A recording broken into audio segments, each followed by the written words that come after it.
मसीह में मेरे प्रिय भाई और बहन, आप सबको शालोम। हमारे पिता परमेश्वर और प्रभु यीशु मसीह की ओर से तुम्हें अनुग्रह और शांति मिलती रहे। पिछले 40 दिनों में हमारे देश में लॉकडाउन चल रहा है, सबका कामकाज रुक गया है और हम पूरा समय परिवार के साथ बिता रहे हैं। लेकिन इन दिनों में घरेलू हिंसा बढ़ रही है, मारपीट, आत्महत्या, उत्पीड़न के केस बढ़ रहे हैं। वर्तमान समय में केवल परमेश्वर के वचन ही हमें बल और सामर्थ्य देता है कि हम सही अर्थ में हमारे परिवार को चलाएं। भले ही आपके घर में पर्याप्त मात्रा में खाने पीने का सामान न हो, शायद आपकी नौकरी भी छूट गई हो, लेकिन यदि आप परमेश्वर को और उसके वचन को जानते हो तो आप परिस्थितियों पर जय पाएंगे। वर्तमान परिस्थितियां आपको आने वाले कल के लिए और मजबूत करेगी। जीवन में आने वाली परिस्थितियां आपको बना सकती है या आपको बिखेर सकती है, लेकिन बनना या बिखरना वो परिस्थितियां तय नहीं करती। हमारा बनना या बिखरना परिस्थितियों के प्रति हमारा दृष्टिकोण, रवैया तय करता है। यदि हम विश्वास करते हैं कि परमेश्वर दुख और मुसीबत के वक्त में हमारे साथ में है, तब परिस्थितियां हमें और बेहतर बनने में हमारी सहाय करेगी। आज फिर से आपको पवित्र वचनों से वैवाहिक जीवन संबंधित कुछ आत्मिक बातों को सिखाना चाहता हूं। मैं आशा रखता हूं वैवाहिक जीवन संबंधित पिछले 2 संदेशों से आप जरूर आशीषित हुए होंगे। आज के वचन के अध्ययन के लिए हम उत्पत्ति की किताब 2 अध्याय 24 और 25 पद को पढ़ेंगे। वहां पर लिखा है, इन कारण पुरुष अपने माता पिता को छोड़कर अपनी पत्नी से मिला रहेगा और वे एक ही तन बने रहेंगे। और आदम और उसकी पत्नी नंगे थे पर लजाते न थे। परमेश्वर ने विवाह की स्थापना अदन वाटिका में की और विवाह को अच्छे से चलाने के लिए परमेश्वर पिता ने विवाह के संबंधित सिद्धांतों को स्थापित किया।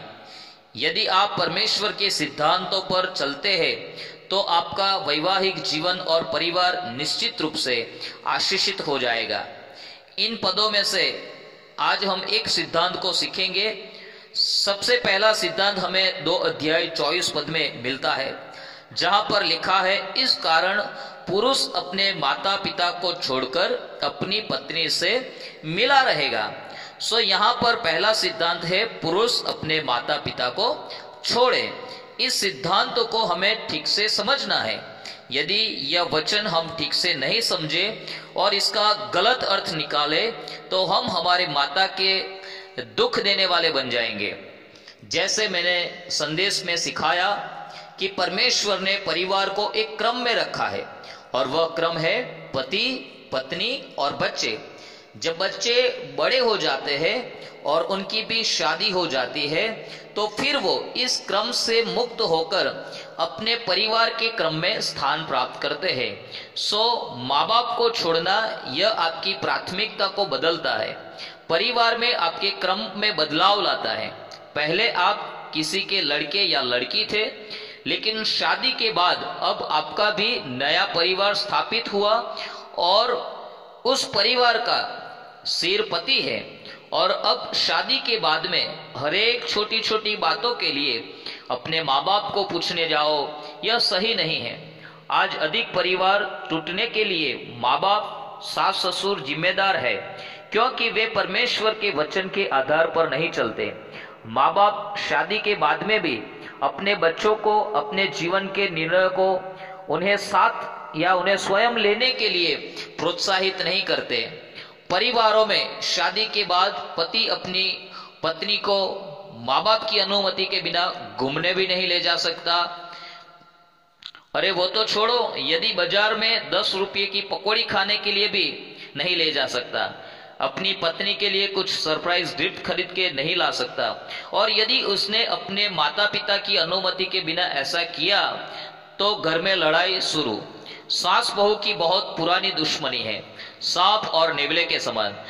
यहाँ पर परमेश्वर का वचन हमें सिखाता है कि हमें अपने माता पिता को छोड़ना है, अर्थात अपने संबंधों में प्राथमिकता माँ बाप से हटकर पत्नी पर आती है। इसका अर्थ ऐसा नहीं है कि हमें अपने माता पिता को घर से निकाल देना है या उन्हें वृद्धाश्रम में छोड़ाना है। जी बिल्कुल नहीं।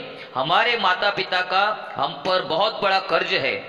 उन्होंने दुख सुख भोग कर हमें जन्म दिया और बड़ा किया है। उन्हें प्रेम करना, उनका आदर करना, उनकी सेवा करना, उनकी आवश्यकताओं को पूरी करना आपकी जिम्मेदारी है। लेकिन आपके माता पिता की वजह से आपकी पत्नी के साथ अन्याय हो, ये ठीक नहीं है। कई घरों में पति दिन भर काम में चला जाता है और जब शाम को घर आता है तो माता पिता अपनी बहू की कंप्लेन करते हैं और वह पुरुष पूरी बात को समझे और जाने बिना अपनी पत्नी से लड़ाई और मारपीट करता है। आज कई घरों में स्त्रियों के साथ अन्याय होता है। जब पुरुष अपने संबंधों में अपनी पत्नी को प्राथमिकता देगा तो परिवार में बहुत सारे प्रश्नों का समाधान हो जाएगा और आप एक खुशहाल परिवार की स्थापना कर पाओगे। यदि आप माता पिता है और इस संदेश को सुन रहे हो तो आपको इससे डरने की आवश्यकता नहीं है। आपको अपने बेटों को यह सिखाना चाहिए कि वो अपनी पत्नी को प्राथमिकता दे। यह सिद्धांत स्त्रियों के लिए भी लागू होता है।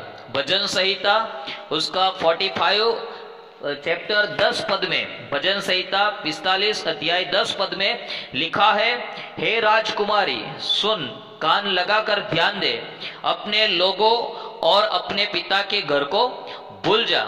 इस वचन में स्त्रियों को भी अपने लोगों और अपने पिता के घर को भूलने की बात कही है।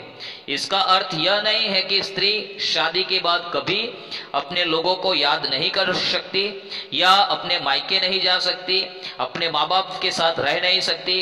इसका अर्थ यह है कि स्त्री पहले अपने माता पिता के अधीन थी, लेकिन शादी के बाद वो अपने पति की अधीनता में है।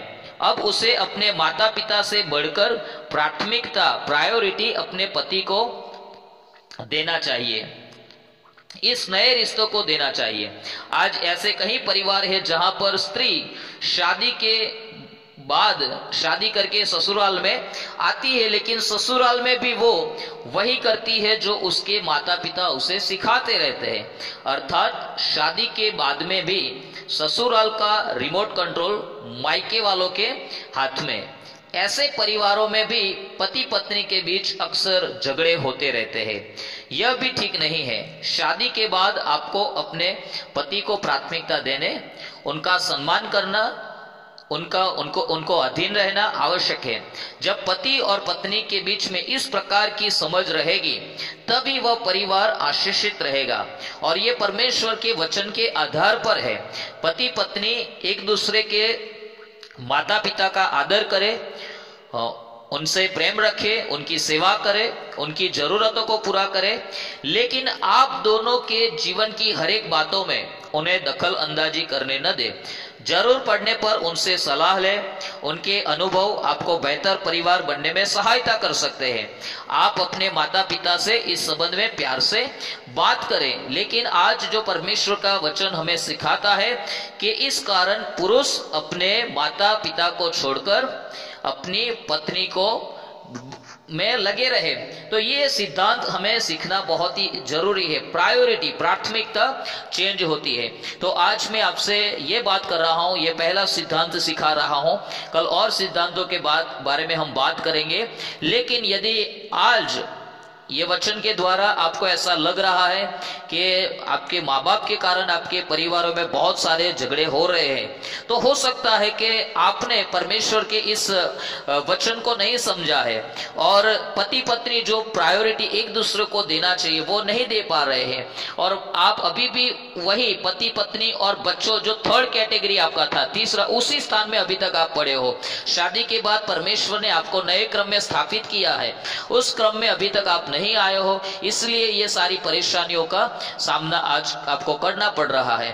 तो परमेश्वर ये वचन आपको समझने के लिए सहायता करे और अपने परिवार को परमेश्वर के द्वारा स्थापित सिद्धांतों के अनुसार आप उसे लगाइए, तब जाके आपका परिवार निश्चित रूप से आशीषित हो जाएगा।